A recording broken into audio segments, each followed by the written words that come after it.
male, which is quite unusual.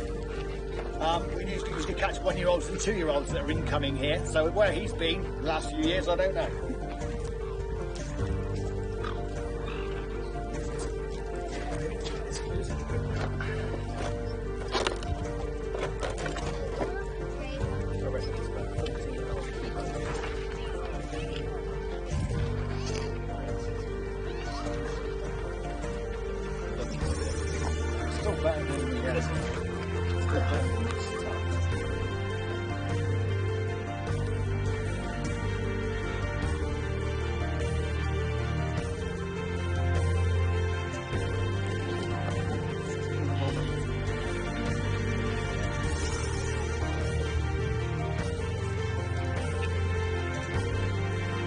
Plumber's glue, so that will go off underwater when he jumps straight back in, which he probably will.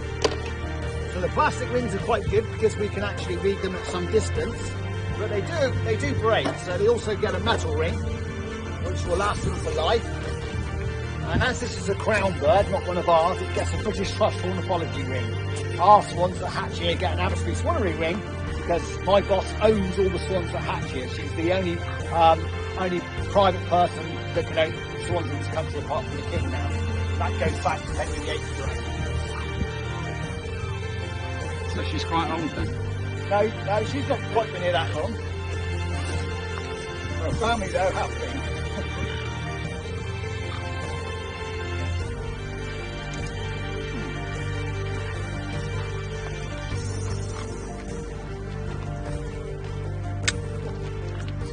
I'll show you a few features of a swan. There's one. Well, it's got its mouth open, so it's a bird, so it hasn't got teeth, but actually, you look on the edge of its beak, it's got little serrations, like a comb. So it uses those really for grasping the wet weeds they feed on.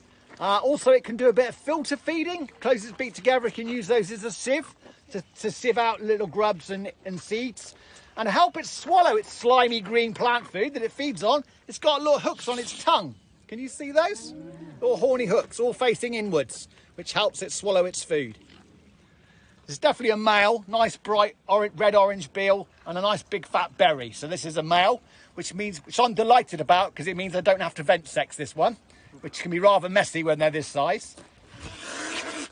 Right, I'm going to try and find its ear for you. There's its ear. It's a little hole there.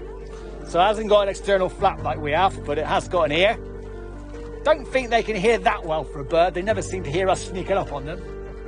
See us sneaking up on them. Oh, they haven't got much of a peck. Doesn't really hurt. This is what hurts you. I can extract a wing. So this is an adult cob, and he definitely didn't breed this year. The reason we can tell that is, well, A, he would already be ringed, because we'd have ringed it when he was nesting here, but also, he's already finished his molt. Nice new set of primary feathers and secondary feathers. If it was a breeding male, he'd still be molting now. The breeding males are the last ones to molt. They wait for their mates to finish before they start molting. That way, the pair can defend their young. They defend their young by hitting out with that big bone on their wrist there. And when the feathers are growing, they have blood flowing through them. They can't be used as a weapon. So that's why the female always molts first, and the male then molts when she's finished. But this one hasn't got to worry, not got a mate, not got signets, so it's already molted. And that's the wrist bone, so that lump is what they hit you with. It can't break a man's arm or a leg, but it does hurt. We get thumped with that all the time, and that really, really can hurt. Okay, your foot. Yeah, like people are often confused about why a swan's knee bends the opposite way to us. That's because that's not its knee, that's its ankle. Its knee is up here, almost inside its body. So that's why it bends that way. So the lower part of its leg is actually the equivalent of our foot. And swans, or birds, actually just walk on their tiptoes.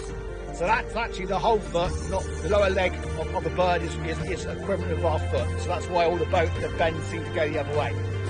He's not quite finished molting his tail feathers though. We molt the tail feathers just after the flight feathers. Some very old, tatty tail feathers that he's still got to molt, so he's not quite finished molting. Right, I think he's getting a bit heavy for Joe, so we'll give him away, see how much he weighs. Ow, he's a pepper.